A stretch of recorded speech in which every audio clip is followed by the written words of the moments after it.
Bəli, hörmətli dinləyicilər, siz Güney Azərbaycan Səs Radiosunu dinləyirsiniz. Proqramımızın bu bölümündə bizə söz vermişdik. İranın bugünkü durumu və bölgədə durumuna, vəziyyətinə qısa bir baxışımız olacaqdır. Demək ki, İranda Fars hakimiyyəti həm içəridə bu həftədə yenə də keçmiş həftələr tək günü-gündən artıq çətinliklərlə qarşı-qarşıya gəlir.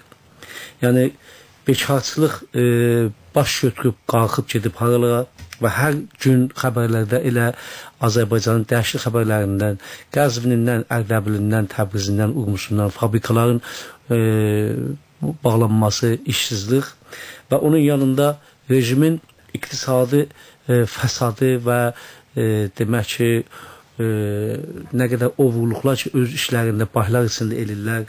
O da bir tərəfdən və o demək cinslərin bahalaşması, hamısı Güney Azərbaycanda Türk millətin başına böyük bir bəlalara çevrilibdir və demək fişar altında daha doğrudan ki millətimizin kəməri doğrudan belə az qalıb sınsın. Və bu durumun içində baxıq görürük ki, dolar lap baha qiymətə gəlib çatıbdır. 2000 tüməni aşıb və qızıl da daha artıq lap baha bir səviyyəsinə çatmaqdadır. Və bunların yanında İran rejiminin öz çatışmaları da məsələni daha demək İran hakimiyyətin əleyhinə çeviribdir və yenə də bu həftədə elə Əhmədinejad, yəni hakimiyyətin qanun icra qolu prezidenti və onlarla da qanunverici bölüm, ya parlamentın qanunverici bölümü Laqicanigilin yenə də atışmaları, davaları davam edir, dərinləşir, bir-birlərinə hücum etmək və Laqicanigil tərəfindən, iki qardaşlar tərəfindən, yəni həm qəzaiyə və həm qanunverici bölümün vasitəsilə Əhmədinejadın yandaşların görürük ki, ağır zindanlar bağlılar məşahinin ətraflarına ki, məşahi də Əhmədinejad demişkən bizim qırmızı xəttimizdir, bizim ətrafımıza kimsə yoxunlaşamaz. Ancaq görürük ki, Laqicanı qardaşları bu qırmızı xətti də saymırlar və öz işlərində Əhmədinejadın daha artıq pis duruma salırlar və o da deyir ki, nə mənə içimizdə pislik var, tökəcəyəm eşiyə. Zaten pisliklər millətimizin gözünün önündədir. Ancaq bunların bir-birindən dav eləməsi də daha artıq İran hakimiyyətinin iç mahiyyətini və bu nə qədər millətlərə qarşı çirkin davranışları özün göstərməkdədir. Hər dəfə xəbərlərimizdə yeni tutulanlardan, cürbəcür şəhərlərimizdən sizlərə xəbər veririk.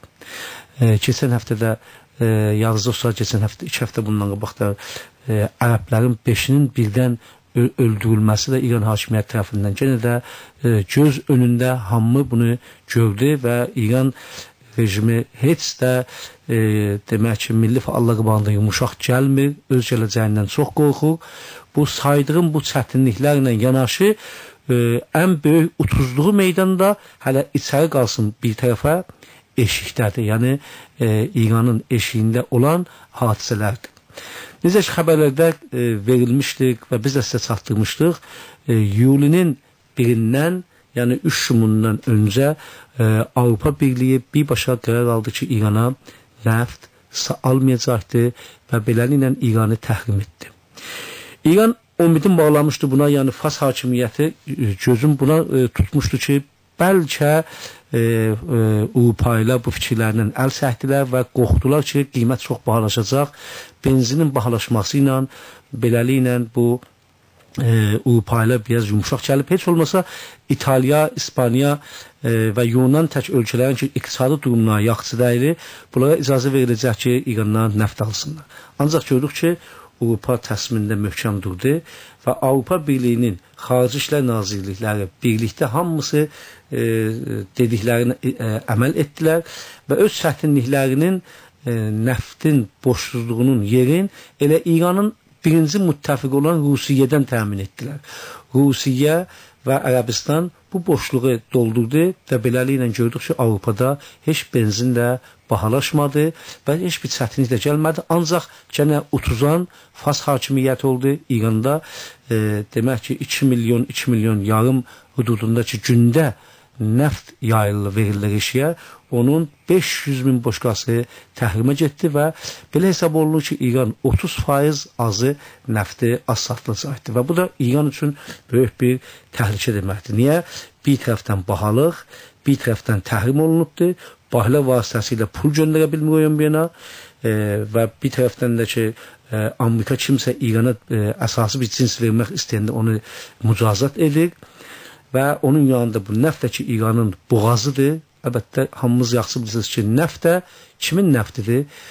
Ərəblərin qısının altında olan nəftidir. Buna çoxları isə gözün yumsun və çalışır ki, İrançılıq adı ilə bu vaqiyyəti itirsin. Ancaq bu, kimsə bunu demək ki, unuda bilməyəcək və itirə bilməyəcək. Niyə ki, bu ərəblərin nəftidir İranda. Amma ərəblərin durumu nə durumdadırlar, o da hamı yaxşı bilir. Və bir açıdan da ki, istəyirlər fəallar, qalxalar, həmən edam, zindan və nə qədər bədbəxtçiliklərlə üzbəyiz olurlar. İran rejimi bu hərəkətlərin qabağında təhcə yol ki tapdı bu həftə özündən görsəsin. Bu oldu ki, gəldilər 100 nəfər məclisdə nümayəndələri vasitəsilə bir dənə tərh yazıblar və çalışırlar ki, güya bu tərhin əsası ilə Hormuz boğazını bunlar istəyirlər bağlayırlar və onun bağlaması ilə bəlkə Avropaya və Amerikaya və Batı ölkələrinə böyük bir dərs verirlər. Hər halda bilirsiniz ki, Xəlic boğazından, Xəlic tərəfindən ya Hormuz boğazından dünyanın 40%-dən çox nəfti oradan geçir və bu da uluslararası çox çətinliklərə İran soxacaqdır. Əgər İran belə bir işə əl vursa, niyə ki, demək İran özü dəryalar məsələsində bir müqavilə imzalayıbdır ki, uluslararası sularda haqqı yoxdur ki, istədiyini yapsın. Və beləliklə İran əgər bu işdə yapsa, bu işdə görsə, daha bir çətin bir duruma düşəcəkdir dünya səviyyəsində və buna görə də İranda nizami qüvvələr düşünürlər ki, İrana qarşı bir nizami hərəkət də ola bilər deyə demək ki, Supah qüvvələri birbaşa başlayıblar muşəhlərin testinə. O da uzaq gedən muşəhlər, orta muşəhlər və qısa gedən muşəhləri çəvir bölgələrində başlayıblar test eləməyə və adını da qoyublar Peyğəmbər Əzəmin 7-ci tərhi adı ilə çalışırlar ki, öz güclərini göstərsinlər. Ancaq bu güclərini göstərsələr də İran demək ki, göstərdir ki, nə qədər buhran içindədir və nə qədər Batının təhrimləri İrana qarşı işin görübdür ki, İran məcbur qalır daha indi üzünə sillə vurmaqlıqla, üzün qızartmaqlıqla, özün gənə də elə güclü göstərsin. Bunların yanında yalan deməkdən də əl çəkmirlər. Fars hakimiyyəti özün şiə bilir. Şiə deyəndə də dünyada şiənin rəhbəriyyəti bilir özün. Biz geçmişdə demişdik ki, bu hakimiyyət şiə yalancılıqdır bunların içində bu ideoloji. Niyə ki, əgər doğrudan bunlar şiə olsaydılar, Azərbaycan Erməni davasında Azərbaycanın yanında olardılar. Yox ki, Ermənistanın yanında. Onların şiəçiliği orada öz boşluğunu göstərib, ancaq bir məzhəbi şiəçi heç vaxt şiəyə, İslam'a etiqadı olan yalan danışmaz. Biz bu bir həftənin içində maraqlı bir xəbərlərə də tanıq olduq, şahid olduq. O da buydu ki, Fars xəbərguzarlığı yalan xəbərlər yaydı dünya səviyyəsində. Elə iki xəbər xidmətçə çatdırım ki, bu da çox maraqlı idi ki, gördük. Birisi Misirdə Ağay Mursi ki, Misirin demək ki, prezidenti seçilibdir.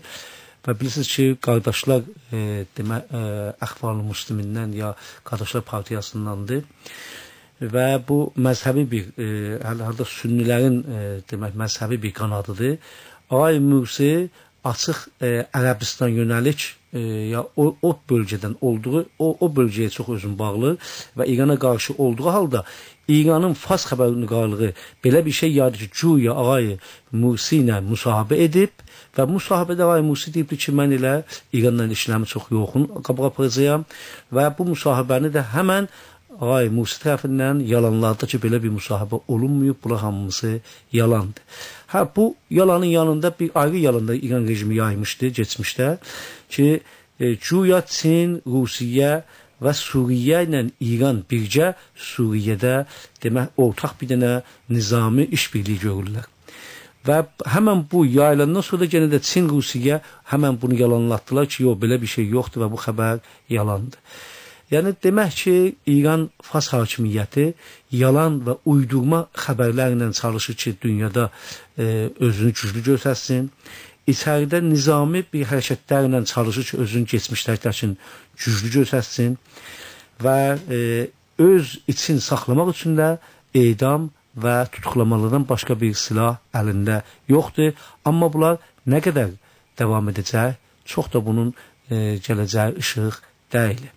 Unuttum deyim ki, ağay Salihi də getmişdi Kibrisə, Avropa Birliyindən məsulları ilə ki, Kibrisdə onlarla görüşsün. Elə həmən Kibrisə ayağını qoymaq həmin, orada da havalanında biləsin müvəqqəti tutuqlanmışdılar. Ağay Salih kim? İranın Xarici İşlər Naziri. Xarici İşlər Nazirinin, bir dənə ölkənin Xarici İşlər Nazirinin tutuqlaması çox böyük anlam daşır. Ancaq İran rejimi elə bir pis durumdadır ki, heç səsini çıxartmadı və xəbəri belə yaymadı. Çünki bunu da elə bilməz idi ki, ötübastıq edər, çünki bunun şəkilləri, filmləri hər yerə yayılmışdı. Beləliklə görsənir ki, İran Fars hakimiyyəti günü-gündən artıq durumu həm içəridə, həm eşikdə, hər sahəyə baxsaq, elə o pis durum davam etməkdədir və bu da bizim üçün, Güney Azərbaycan milli fəalları üçün daha artıq gələcəyimizə